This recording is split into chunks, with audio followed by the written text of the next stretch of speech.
We all do. And when I tell people all the time, underneath this is never a game. Never a game. Oh, so it's usually pretty underwear under there. It's pretty all the time under there. Okay, great. Sometimes mine is naked. It's still pretty all the time. So you did the laundry, because I heard that you were on Shark Tank. Yes, I was on Shark Tank season 8, 2016. Mm-hmm. You were on Shark Tank. How did that go? What was that like? It was wonderful because I had a private audition, so I never stood in line. I never had to worry about, having to trudge all of that lingerie and everything like that. And because I'd already prepared people for Shark Tank, you know, so it was nice to walk into an environment where they expected me to kill it. And so, flying out to LAX and going to Culver City, California, and showing up at Sony Picture Studios, it was like the 5-year-old dream. Right. It was a 5-year-old dream. Under the pillow. You see the Jeopardy, the Wheel of Fortune. Like, I sat there, and you can't take pictures. Right. And I was like, if I was only 20 years old, I wouldn't care, but I'm 30-something, and they're going to kick me off this, whatever. Right. But when I walked into the Shark Tank, when I walked into the tank, I remember looking at all of the sharks. And I heard that Nas song, all I need is one mic.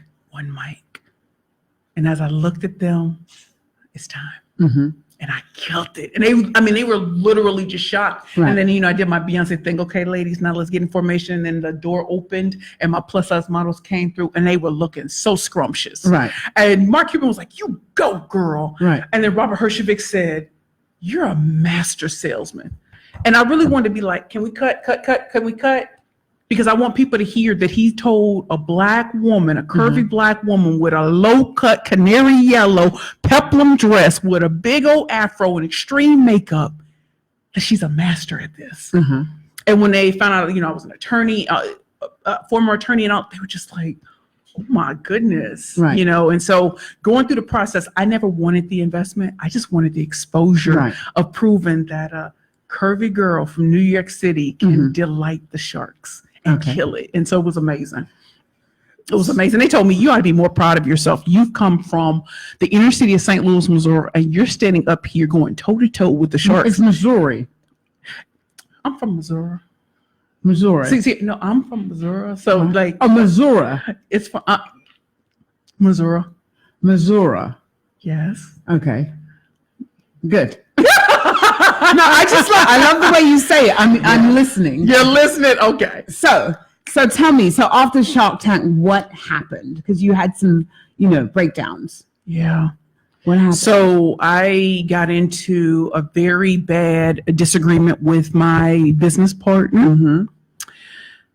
I was a severe alcoholic. I could not survive without alcohol. I couldn't even wait. So when did this actually start? Because you wanted so the actor died in 2013, right? And so I started drinking, but it wasn't as severe as it was in 2016. Right. And let me back up. I also filmed a movie in 2015 in Santa Monica, California, Malibu, California, Milan, Italy, New York City. All of these things just from being able to pitch and being able to perform on camera. Even when I was filming, I was always intoxicated because I honestly did not believe that I deserved what was happening. I was like, I'm that hood girl. Like, there are people, you see people in New York City who come here to make it big. Right. And you got a chick like me who just like, So you didn't feel that you were good enough? I didn't feel I was good enough. I felt like, Granny's, I'm telling you, Granny's been gone since 2000. Oh. And so for me, I felt like, I'm talented.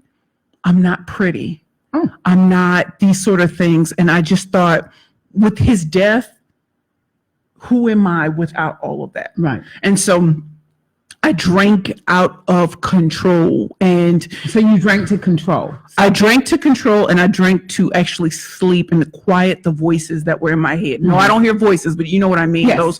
Those thoughts. Yes. Those thoughts. I was dealing with a severe medical issue. And you know what? Honestly, I just wanted to die. I really did, because there's a part of me that died with him. You were sad. I was extremely sad. And I couldn't, and when you do a Shark Tank, you have to be up and everything. Who were my friends? Who was really there for me, and who was there for the ride? Right. And in those moments where I had no alcohol, in those moments where God was trying to get to me, I felt like nothing. Right. My mom didn't want me. My dad didn't want me. My grandparents were they deceased. couldn't want you because they had their own problems. Of course. And I'm of the age now, and I'm clean and sober to realize that now. Right. So it was a lot to deal with. And so I went to St. Louis, Missouri. I was staying with my cousin, Lil James. I love you, Lil James. And I stopped taking my medication. Mm-hmm. I was diagnosed with bipolar disorder in 2004 when I was in law school. Mm-hmm. So I didn't take my medication for 3 months. Because sometimes people are diagnosed and it's not necessarily so. Was it? No, it was. I had a nervous breakdown April 12, 2004 in law school. Mm-hmm. Definitely. I was in the psych ward for 3 months. Okay. So I didn't take my medication in 2015 going into 2016 going into 2017. Mm-hmm. So when I went home to St. Louis, I made it my mission. I said, I'm going to die on my birthday. My birthday is going to be my birthday and my death date. So my 38th birthday would have been the end. Right. So my cousin left, and I figured he was hanging with some little chick, and I took all my medication. I got his girl to get me a whole bunch of alcohol. Okay. A whole bunch of alcohol, and I just took it, and that's all I remember. We'll come right back. Thank you for being so. You're listening to the Talking Alternative Network.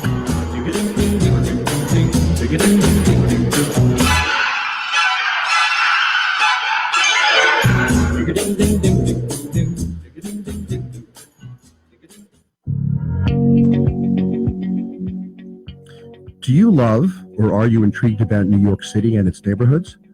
I'm Jeff Goodman, host of Rediscovering New York, a weekly show that showcases New York's history and its extraordinary neighborhoods. Every Tuesday live at 7 p.m., we focus on a particular neighborhood and explore its history, its vibe, its feel, and its energy. Tune in live every Tuesday at 7 p.m. on talkradio.nyc. You're listening to the Talking Alternative Network. Are you stuck in a rut? Negative thoughts, feelings, and conversations got you down? Hi, I'm Noreen Sumter, the Potentiator. Tune in every Tuesday at 9 to 10 p.m. Eastern Time and listen for new ideas on my show, Beyond Potential, Live Life Your Way, on talkradio.nyc. Talking Alternative Radio, 24 hours a day.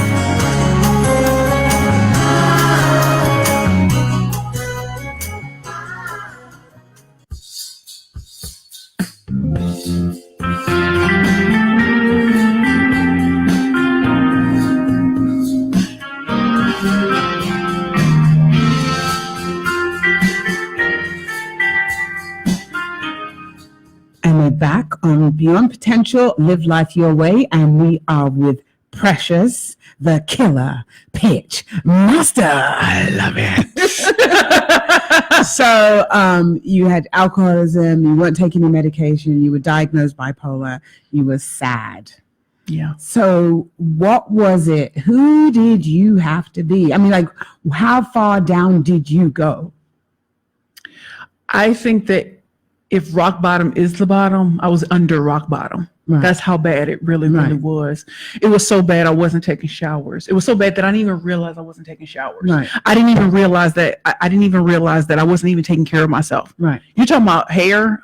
Did I have hair? My hair was falling out in clumps. Right. That's how much stress I was under. And I felt like, who can I talk to? Who can I run to? And I couldn't even talk to my cousin. My cousin and I used to sleep in the same bed at 16 years old and just talk. Mm-hmm. And I couldn't even talk to him because I thought I had to be on all the time. Right. So you didn't know who you were. I did not know who I was. Right. No, not at all. You know, inside of my coaching, a lot of people come to me because they're in a space of they don't know who they are. Mm-mm. And it doesn't matter how old you are. They just don't know who they are. And they do know who they are, but it's actually to pull themselves back out, to really step into their power and not like try to be pleasing people. So Yeah. go ahead. So were you a people pleaser? I was. And I thought that my achievements Mm-hmm. were the reason why people liked me. Mhm. And so I always was about achieving, and I'm doing this and I'm doing that, and I'm doing this and I'm doing that. And I did that because, my mom and my dad, I thought that if I can get the world to love me, they would love me. Right. And that is a very warped, childlike way of thinking. And so when I woke up in the hospital and my dad was there, and I haven't seen my dad in years. Right. And my dad and my aunt said, "Oh, you gained so much weight." I'm like, "Who says that when you just wake up out of the hospital?" But you know what? That is my auntie, so that's what she gonna say. And my dad was like, I love you. I messed up, but that's no reason for you to mess up. You have so much to live for. And I didn't feel that way. I was so angry when I woke up. I was like, I'm supposed to be dead. And it took 2 weeks of being on proper medication. Right. I remember I woke up 2 weeks later and I was like, I'm alive. Like I swear to you, it was like rainbows and little birds fly. I'm in psych ward. Not that little rainbows and psych wards were there. Little rainbows, but it was amazing. Right. And I came alive in my groups, and my friend, blanking on her name right now, but she had reached out to my aunt. She's like, I can't find Precious in New York. I can't find Precious in New York. And my aunt was like, she's in a psych ward in St. Louis. And my I would have just cried. my friend was like, she went there to die. She said, I know Precious. Right. She said, we in New York know who she is. Right. And so she convinced my aunt and she's a social worker. Right, She's not just some random. But she convinced the hospital. She had charity care pay for it because, been in a psych ward for as long as I was, it's a lot of money. They paid for everything. I was put on a Greyhound bus and sent back to New York, where I went into crisis respite for 4 days.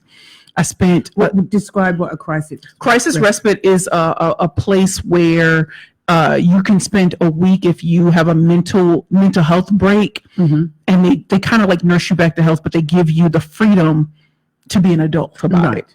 So I was in crisis. You get to choose. Plus, they cook for you. You have a nice place or whatever, and you're in Gramercy. I was in Gramercy. Right. How bad can it be in Gramercy? Then I went into a shelter with the Missionaries of Charity, which you can stay there for 3 weeks while you try to get yourself together.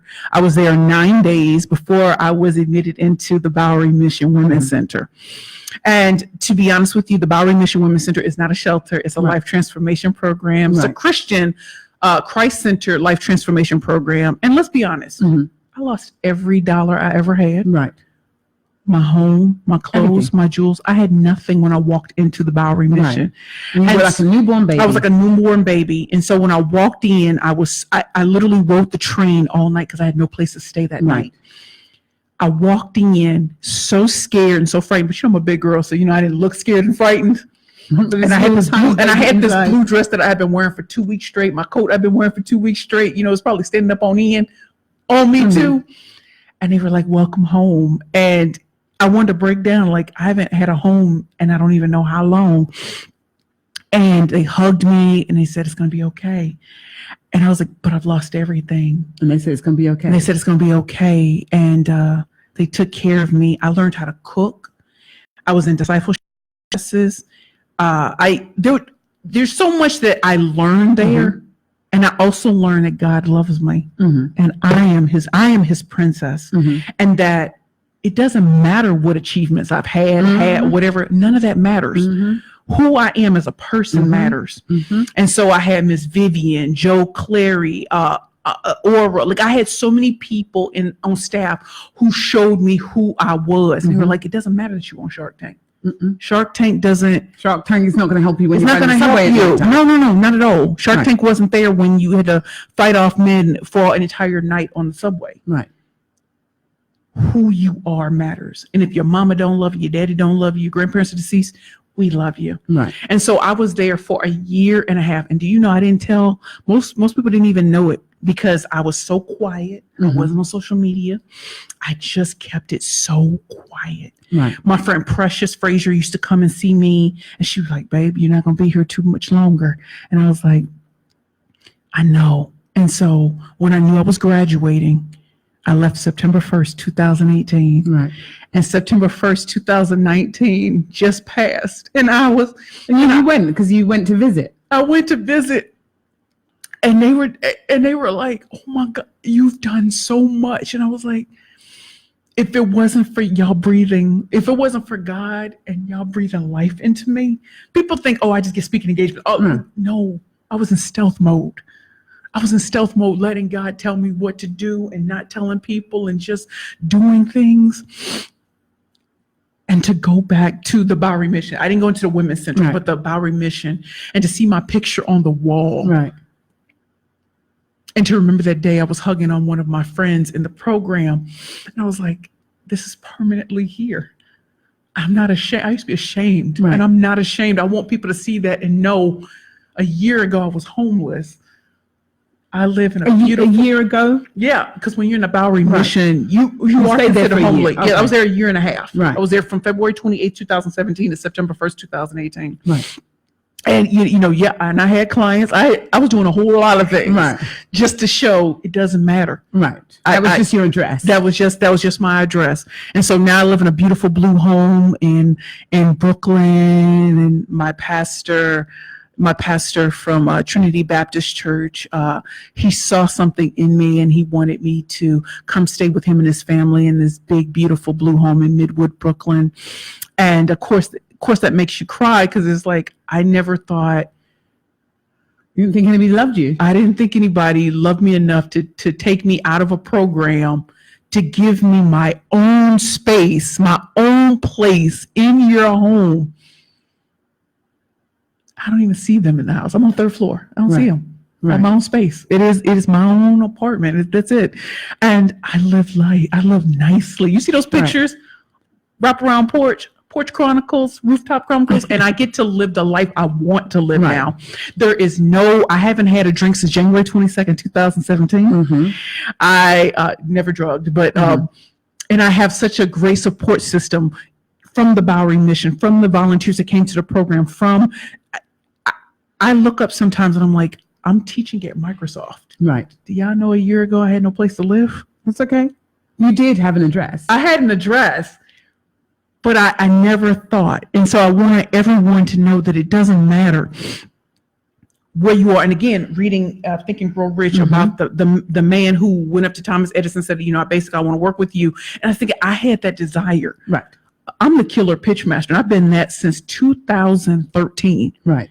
And it didn't matter what my address was. I'm still going to be the killer pitch master. That's right. When I go to Biloxi, Mississippi, the Success Women's Conference, the Tech Conference, the WOW Experience, I'm still the killer pitch master. Right. And used to be.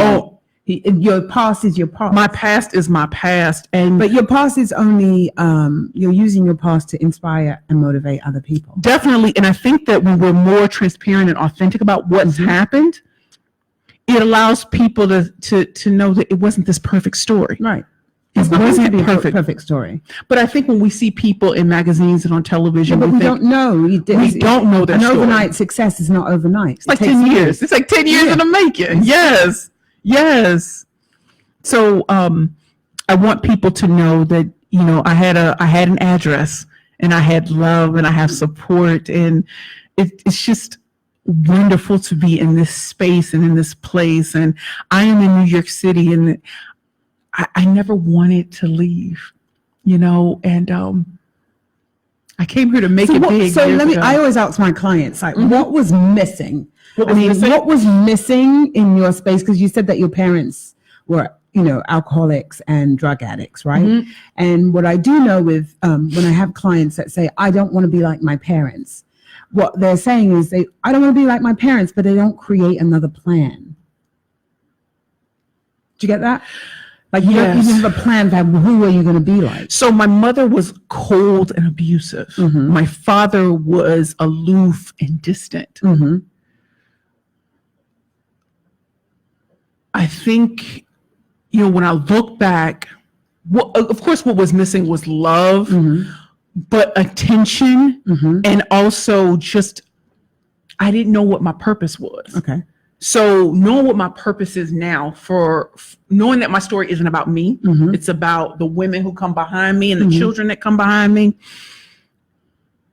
It's the reason why I get up every morning. Well, do you realize, look, what I'm hearing is that your purpose, you had your purpose from the very beginning, right? Yes. Like the speaking. Yes. That kind of stuff. That was your purpose, but it's recognizing that you had a purpose. Yes. Because a lot of people have purpose, but they don't recognize that they have. So we're seeking something that we already are. True. Because life occurs from the inside out. It doesn't occur from the outside in. That is so true. And when we live from the outside in, that's when we get into problems or challenges. Right. Yeah. So you actually are now living from the inside out. I am. I used to think this success is, the traveling success, the success, the materials and all of that. I'm like, no, it's really an internal. It's just a marker. Yeah, It really is about, I had a client today say to me, I feel really good. I feel really happy. And I feel, because before he was feeling anxious and nervous, he wanted to create this business and, he's creating the business, but it's about creating yourself first. Yes. So that the business can come through you, not outside in. Yes. And that's like what I see a lot of people do, looking for business out there rather than being business from the inside out, living life and then living into that purpose. It's so funny you said that. You said that. I was on a Zoom call with one of my clients, and we were getting ready to have a lesson, and then something just told me, let's just have a conversation. Mm-hmm. And that was one of the most breathtaking, honest, authentic conversations I've ever had in my life. And it broke down barriers. So she saw me as more than just Precious, the killer pitch master. I'm like, Precious. Right. You're regular chick. Human. Yeah. Human being. I'm a human being. Because you used to be a human doing. Yes. And now you're a human being. Yes. Yeah. Yes. And that's why you followed your instincts and said, let's just have a conversation. Yes. Because life occurs inside of conversation. Yes, it does. It doesn't occur any other way. No. And to get to know her, you had to allow her to know you. Yes. So we're going to take a break and we'll be right back. You're listening to the Talking Alternative Network.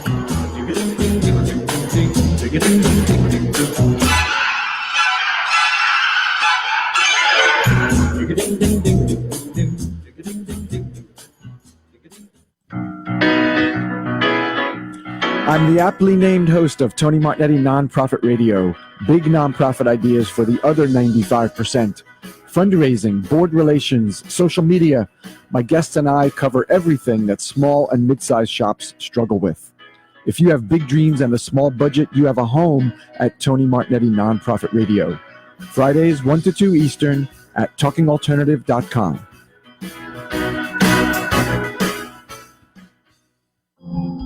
Are you a conscious co-creator? Are you on a quest to raise your vibration and your consciousness? I'm Sam Leibowitz, your conscious consultant, and on my show, The Conscious Consultant Hour, Awakening Humanity, we will touch upon all these topics and more. Listen live at our new time on Thursdays at 12 noon Eastern Time. That's The Conscious Consultant Hour, Awakening Humanity, Thursdays, 12 noon on talkradio.nyc.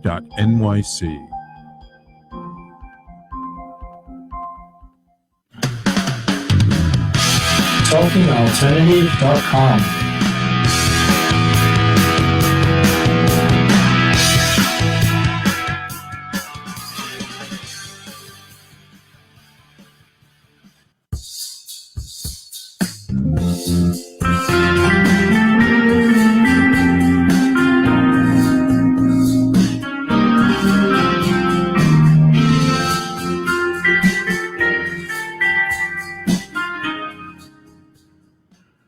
So we're back on Beyond Potential, Live Life Your Way with Precious, the killer pitch master. And first, before I go on, I just want to say thank you so much for being so open and honest, because this conversation is real. And I like to keep things in the real, because there's somebody out there that is doing what you did or needs some little kernel of what you're saying today. And I hope that this conversation will generate them to like either put down a drink or pick up a book or, something. Or maybe some woman is watching this and their kid is in the background and the kid is learning that, oh, she did it. Her mommy wasn't so nice. My mommy's not so nice. And maybe it can transform their life. So thank you very much for being on the call. So what did I ask you? There was a question I was going to ask you. Anyway, forget that. I can't go into my memory banks and figure out what I'm trying to ask you. So we have a couple of questions here that, so what's one thing you know about business for sure in 6 years? It's 6 years in. What's one thing I know about business? Yes. There's no point in being in business if you don't think you can be the best at it. Okay. No point. No point. Okay, say a little bit more about that. So when I started Perfect Pitches by Precious, it was to prove once and for all that I can help women entrepreneurs get out of their own way and create the type of atmosphere, create the type of noise and buzz that would really get them out there in a major way, because I had to do that for myself. And I didn't want to just prove it for myself. I wanted to prove it for every woman that I ever came across. Right. So if you're struggling with this whole thing of I'm not good enough, let's get out of your own way and let's focus on your strengths. I'm not here for the weaknesses. I'm here for the strengths, and let's go kick ass together. I'm not going to ask you the question about the three, because you knew this at 3 or 4 that you were the precious pitch master. So what is your secret sauce? My secret sauce is never look back and never think twice. My secret sauce is that I just do not give up. And I have a line sister, she's my 16, and she says, it's impossible to stop a man who will not quit.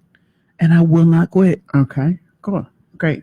And why do you focus mostly on helping and coaching and training women? Why is that your specialty? Because I see us beyond what we look like. Sometimes when I'm walking down the street in Harlem or in Brooklyn, I see so many women who they look good, but they're dead inside because they're not living. They're not living life. It's like that line in a Nicki Minaj song, "Moment for Life." Everybody dies, but not everybody lives. I'm here to live, and I want you to live. I'm here to live, and I'm live fully. What? Yeah. What? Like I didn't live fully when I was all about success and I was all about the trappings of success. I live fully now. So basically, my mother would say you had to get on your face. Yes. Before you saw the value of who you were. Yes. And who you are. Yes. Yeah. Yeah. And so I'm sure it makes a profound difference in your life. And people that knew you then and know you now, they see a big difference. Right. A big difference. One, not slurring my words. Number two, I can't even imagine you slurring your words with the accent from I know. And then they're like, you're so present in the conversation. Right. Like you're not thinking of anything else, but you're just here. Right. You know, when I wake up in the mornings, I like to say, you know, like you'll see something like Stephanie. Stephanie is one of my newest clients. That shit's the awesome. Hey, Stephanie. I'll text her. I'll be like, Stephanie, good morning. Terry, good morning. And they're like, this chick be wilding at 6 o'clock in the morning. This chick is wilding, but they love it because they grow to expect it because that you're on my mind. Right. My clients are on my mind, and I want you to know you're loved, you're honored, and you're appreciated. And you don't have to work with me. Right. You can work with a whole lot of other people, but they won't show you what I'll show you. Right. Well, they're not supposed to. And they're not supposed to. They'll show you what they've got. They'll show you what they've got. Right. And I'm going to show you that no matter how you are loved, and it feels so good to be loved. So what is your, like, if you could have anything right now, what would that be for yourself in your life? The first thing that came to mind was my grandmother. Well, you can't have that. I can't have her. Technically, she hasn't really gone anywhere. She hasn't gone anywhere, but I just want to kiss her feet and to say thank you for being the baddest woman I've ever met in my life, and for speaking life into an unwanted child and giving me a reason to live. If I could have anything else, it would be to eradicate homelessness. Okay. Because once you've truly experienced it, it's not something that you can get a job. No, you won't be like that. Right. You will be so concerned with your fellow man and making sure that they know that that doesn't have to be the end and that they have value. And that value transcends whether they have a job or not, whether they can do something for you or not. So I would want to eradicate homelessness and to let people know that no matter how far down the totem pole you are you have value and you are loved. And you, as somebody would say, you are somebody. You are somebody. What? Yeah, you totally are. Yes. So, so what if you could have one thing today? That one thing, I don't know. What would that be? Would something? I mean, I know you probably been to the space where I don't really need anything other than what I have, and you are everything. Well, I am a talk show host. Okay. So I cannot wait until I am an internationally syndicated talk show host. Mm-hmm. That would be awesome, and I know it's coming because God gave me that vision as a little girl. And also, I would love to be able to send 5 young people a year to college Mm-hmm. and teach them how to become entrepreneurs and write their own paychecks. Mm-hmm. Cool. Yes.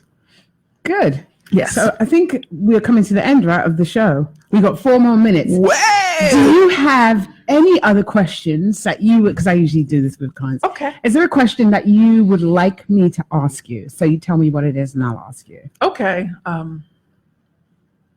You could ask me, what do I have going on right now? Anything coming up? Okay.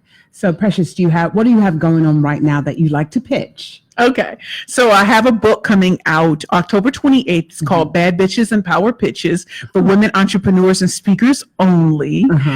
It is, I enjoyed writing the book, but I really will enjoy women, especially reading the book and realizing that there are 7 branding bitches inside of every powerful woman. And that in order to really win at the game of life, business, career, and everything, you really have to take the brakes off of everything that you do and go full force. So when you're reading this book, you will see how I was able to transcend homelessness and everything like that. But you will also be able to look at other powerful women and look at what decisions did they make in their lives that truly made a difference in becoming who they were to. So when I say you got to be a bad bitch with a power pitch, that is how you can make it. So how do you keep yourself motivated daily? How do I keep? You know what? My clients do that. And my clients do that, and also once I realized what my purpose was, it's always been there, but once I realized what my purpose was, that gets me up. Right. That gets me up. It's like, okay, I'm good. You know, when I have my sales calls, or when you can already see I have my LinkedIn, my Facebook, all of this is open, and I keep it open because it lets me know that I do have value and I do enhance the lives of other people. What do you do to relax? Girl, chill. I go and kick it hard with my girlfriends, and we have good, clean fun. Like, for example, I just graduated from the AMP NYC program, which was through the mayor's office for media and entertainment professionals. We went up to Tuxedo, New York, and went canoeing. We were on the lake, and we were just having such a good time, just enjoying each other's company. No cell phones, no electronics. It was beautiful. I love going to new restaurants with my girlfriends. And you know what? I enjoy sleep. Right. I enjoy sleep. I'm guessing that when you go to sleep, you like that scrunching on the pillow because you like to swell listen, out. I'm done. Right. I am done. But I wake up multiple times a night, and so when people get these text messages, they wake up at night. I wake up multiple times and a night. Texting at night. I do. It's ridiculous. It's ridiculous. I know some of y'all are like, yeah, Precious does do that, and it's never drunk messages. It's just like, hey, girl, are you up? Oh, okay, you ain't up. Okay, I'll holler at you at 7. Yeah, my brain stays open. Really? Yeah. Do you meditate at all? I don't meditate, but I spend time in the morning really talking with God. Right. And just being incredibly grateful because I realized some people don't have suicide attempts. They have suicides. Yes. Mine was an attempt. Yes. And I'm still here. You're still Which here. means I still have purpose. Absolutely. So, yeah. You have purpose until the day you die. Yes. Naturally. Naturally. Yeah. So would you like to pitch something, like give them the website? How can they reach you? Yes. Okay. And so my website is www.perfectpitchesbyprecious.com. You can reach me you can also text me at 646-592-5888. You can check me out on LinkedIn. I'm Precious Williams on LinkedIn. On Twitter, I'm twitter.com/perfectpitchp. On Instagram, Instagram.com/perfectpitchesp. On October 17th, I have a Perfecting Your Pitch workshop at the Luminary. And in December, we're going to have our first Bad Bitches and Power Pitches workshop. And stay tuned because it's about to get all the way live. So, Precious, thank you so much for being on Beyond Potential, Live Life Your Way. And thank you so much for being, what did you say? You are on the grind and Thirsty on the grind. Thirsty on the Thirsty grind. on the grind. Thank you for being thirsty on the grind, and thank you for joining us this week. Thank you so much. So, bye to Precious's friends, and bye to people on Beyond Potential, Live Life Your Way. This is Noreen Sumter signing off. Have a great week. Bye-bye. Bye, everybody. You're listening to the Talking Alternative Network.